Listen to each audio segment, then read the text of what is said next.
오늘은 제가 그 당시 아메바 컬처가 얼마나 대단한 사람들이 모인 거였는지 한번 짚거려 볼게요. 그럼 바로 들어가 보시죠.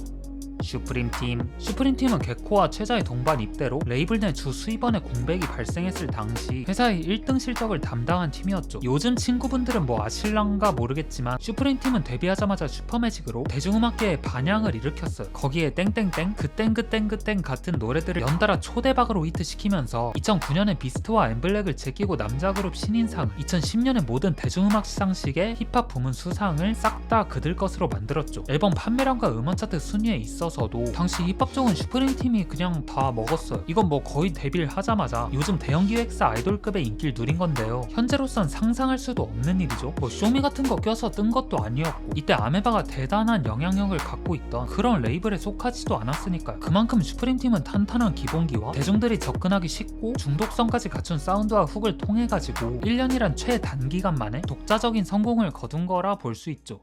두 손 머리 위로 들어 바바 미친 듯이 흔들어 바바 미쳐보기로만 눈이 모두 다 파랗게 하울해 목이 터져 쉴 때까지 하울해 정말 답답해 왜 이런 건지 그때 하지만 슈프림팀의 앨범이 시장의 마음은 샀어도 기존 팬들의 마음을 사진 못했는데요. 욕설을 의식적으로 검열한다든가 신나는 곡들 위주의 트랙리스트 구성은 마니아층의 반발심을 이끌었죠. 그들이 음악적인 탈선이라고 하긴 뭐하지만 어쨌든 가사적으로나 사운드적으로나 방송 심의와 대중들의 입맛에 맞추기 위해 태도를 이전과 달리했던 건 사실이었으니까요. 뭐 회사에서 오더가 있었다고 하더라도요. 근데 전 이렇게 생각해요. 당시 쌈디와 이센스를 이해하는 진짜 팬이라면 둘이 이런 상업적인 음악으로 대중 앞에 섰다고 해서 감히 쉽게 돌을 던질 순 없었을 거라고요. 왜냐면 두 사람 모두 가난에서 벗어나고 싶어한 걸 수차례 밝혀왔고 그 수단은 어찌됐건 음악이길 간절히 원했으니까요. 뭐 이들도 이왕이면 그 음악이 당연히 언더때야 하던 거면 더 좋았겠지만 뭐 어찌됐건 그들의 잃은 것과 수입을 올리는 데 있어선 과거와 다른 행보를 택했던 게 남들보다 몇 걸음 빨리 성공의 길로 갈 수 있었던 것도 사실이죠. 그리고 이건 지금도 가끔씩 하는 생각인데, 만약 이때 이센스 대마 문제가 안 터지고 계약상 갑과 을 간의 트러블이 없었더라면 지금 슈프림팀은 어느 위치에서 어떻게 활동을 하고 있었을지 궁금하네요. 어쩌면 다듀를 뛰어넘는 힙합 듀오가 됐을 수 있다는 상상도 되고요. 혹은 그냥 지금처럼 추억상자 속에 있는 게 더 나은 것 같기도 합니다. 왜냐면 에넥도트 이방인이 이 세상에 존재하지 않았을 수도 있었으니까요. 프라이머리는 아메바 합류 후 이전엔 생각조차 할 수 없었던 성공을 하게 되죠. 프라이머리 스코어 시절을 통틀어서 가장 많은 수입을 벌었을 때가 이 상자 앨범을 발매하고 난 뒤입니다. 이 앨범은 프라이머리 름지에서 쌈 양지로 끌어올린 그런 인생을 뒤바꾼 앨범이라 할 수 있는데요. 그러나 이 앨범으로부터 얻는 개인적인 만족도는 크게 없었대요. 근데 이게 이해가 되는 게 상업적인 면에 있어서는 이게 역대 프로듀서 앨범 중에 가히 원탑이에요. 하지만 앨범 단위, 그니까 아티스트의 커리어에 있어서는 어떤 소중한 가치가 있는 앨범은 아니죠. 약간 시장의 법칙에 따른 히트곡 대잔치의 성격이 강하니까요. 근데 아메바에 들어오고 나서 바로 이런 앨범을 제작했단 게 프라이머리에겐 어쩔 수 없는 선택이었어요. 지금 본인이 하고 싶은 건 디트로이트 사운드 같은 한국에선 이름조차 생소한 극마이너한 장르인데 솔직히 그걸 찾아가면서 들을 사람이 얼마나 됐겠어요. 음악에 진짜 관심 있는 사람이 아닌 이상. 그래서 프라이머리는 일단 대중적인 걸 만들어서 돈을 바짝 땡겨놓고 나중에 진짜 하고 싶은 음악을 하기로 계획했던 거죠. 그리고 모두 아시다시피 이 앨범은 2012년 프라이머리를 가장 핫한 프로듀서이자 아티스트로 만들어줍니다. 만나, 멀어, 러브, 시스루, 입장정리, 물음표, 도, 3호선 매복력 등 거의 모든 트랙들이 차트인에 성공하죠.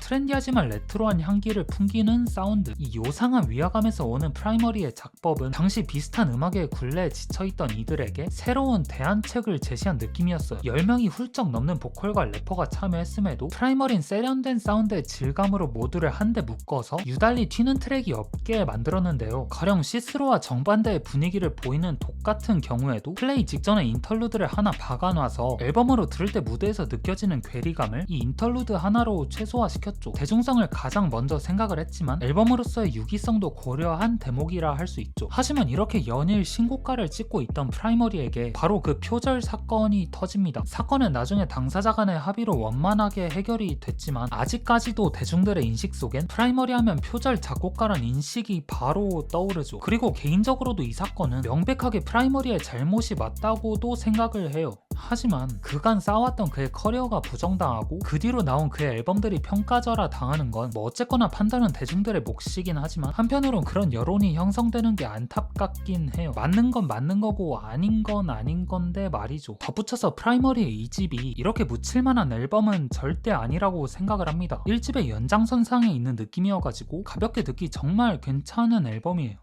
자이언티.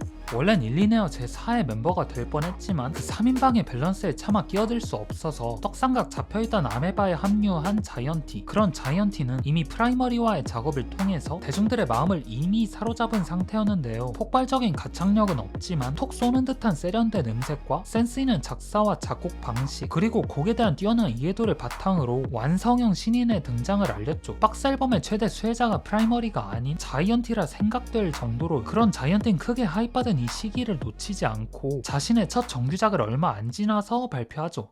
그녀가 걷는 속도는 90bpm 날 춤추게 해 Call me baby Call you baby 사람 감정이 다 똑같잖아 슬프면 울고 앨범의 아트웍부터 뮤직비디오까지 자이언티는 앨범 제작 과정에 A to G를 관여하며 앨범 컨셉대로 영화 감독 같은 역할을 자처함으로써 기대 이상의 작업물을 완성시켰죠. 이전까지 자이언티에 대한 평가는 이랬어요. 목소리 특이하면서 트렌디한 R&B 싱어로, 그니까 음악적인 역량보단 보컬적인 면이 더 부각이 됐단 말이죠. 하지만 이 앨범을 통해서 자이언티는 우리가 상상하던 것 이상의 역량을 갖춘 그런 아티스트인 걸 확인시켜줬어요. 각 트랙에서 쓰인 장르의 이해도가 뛰어나서 그걸 자기 스타일에 맞게 녹여낸 데다가 앨범에 뭐 PJ, 진보, 그레이, 크러쉬, 개코, 빈지노 같은 쌉 고수들이 여러 트랙에 걸쳐 포진해 있는데 여기서 어디에도 휘둘리지 않고 자기 스타일과 존재감을 여실히 보여줬죠. 자이언티는 이제 막 신에서 주목받은 신인에 불과한데 데뷔 앨범으로 한대음 음반상 수상까지 하게 되고요. 이 뒤로 자이언티는 양화대교, 그냥 꺼내먹어요, 노메이크업 등 연이어 내는 싱글들로 그냥 차트를 씹어먹죠. 근데 약간 이런 시선도 있었어요. 지난 앨범에서 보여준 다양성과 어떤 파격적인 음악 행보를 보여주는 대신에 듣기 편한 위주의 음악을 하기로 한 것이 너무 안정적으로만 가려는 거 아니요? 이런 시선들이 말이죠. 어쨌거나 대중들의 반응을 의식한 게 음악에서 좀 드러나긴 했으니까요. 하지만 그렇다고 자이언티가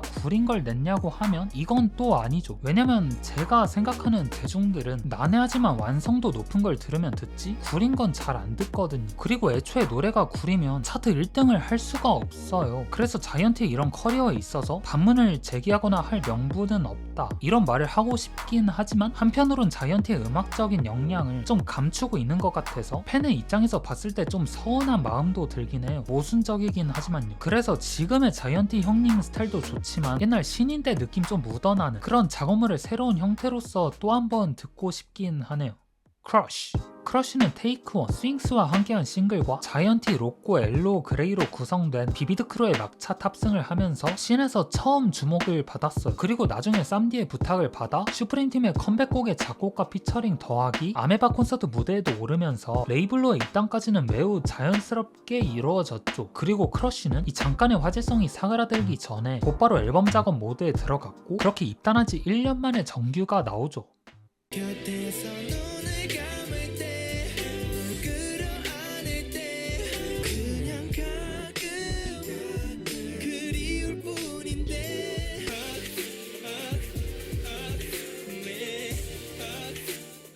크러쉬는 기존 보컬 위주의 R&B 전형과는 다르게 다양한 하위 장르의 결속과 조화를 보여주면서 음악성과 대중성을 모두 캐치했어요. 대중들은 크러쉬의 보컬에 강한 끌림을 받았다면 평단은 크러쉬의 프로듀싱 능력에 감탄을 했죠. 2년 전만 해도 무명이었던 아티스트가 뛰어난 장르 이해도를 바탕으로 수작에 가까운 앨범을 드랍한 거니까 이후 크러쉬의 행보는 거침이 없었는데요. 발매한 싱글마다 연타석 홈런을 날리고 TV 출연과 행사 등을 통해 얼굴도 알리면서 정말 국내 R&B계의 슈퍼스타로 자리매긴 만들기를 했죠. 이별과 만남, 즉 사랑을 주제로 한 노래로 예기치 않은 큰 사랑을 받은 건데요. 근데 아티스트라면, 직접 곡과 가사를 쓰는 뮤지션이라면 언제 한 번은 자기 얘기를 하고 싶은 법이잖아요. 그리고 크러쉬도 여느 아티스트와 다름없이 자전적인 이야기를 말하고 싶은 때가 그의 나이 24세 찾아옵니다. 이에 크러쉬 음악 원툴이라고 할 수 있던 러브송 비중을 줄이고 인간 신요섭의 이야기를 꺼내기 시작하죠.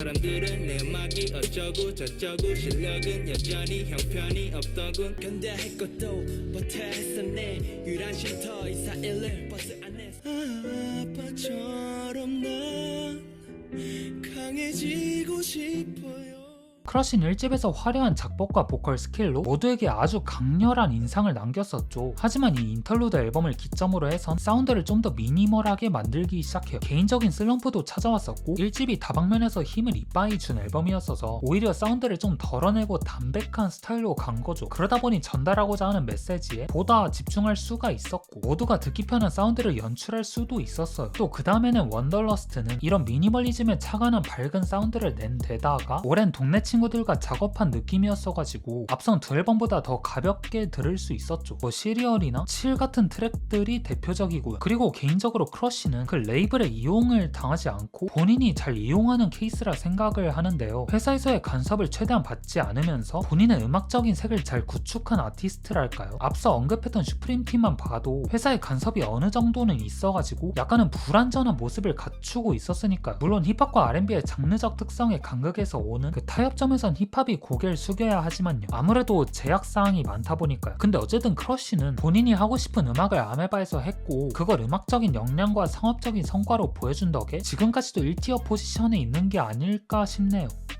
아메바 컬처는 진짜 이렇게 잠재력과 실력을 동시에 갖춘 그런 신인들을 쏙쏙 뽑아가서 몸집을 키우고 현재까지도 레이블 해체 없이 잘 존립하고 있는데요. 비록 예전만큼의 위상은 아니지만 여전히 실력파 아티스트들이 많이 소속돼 있는 만큼 예전의 명성을 되찾는 건 전 언젠가 또 가능해질 거라 생각을 해요. 그럼 오늘 영상은 여기서 마치고요. 전 다음에 올게요.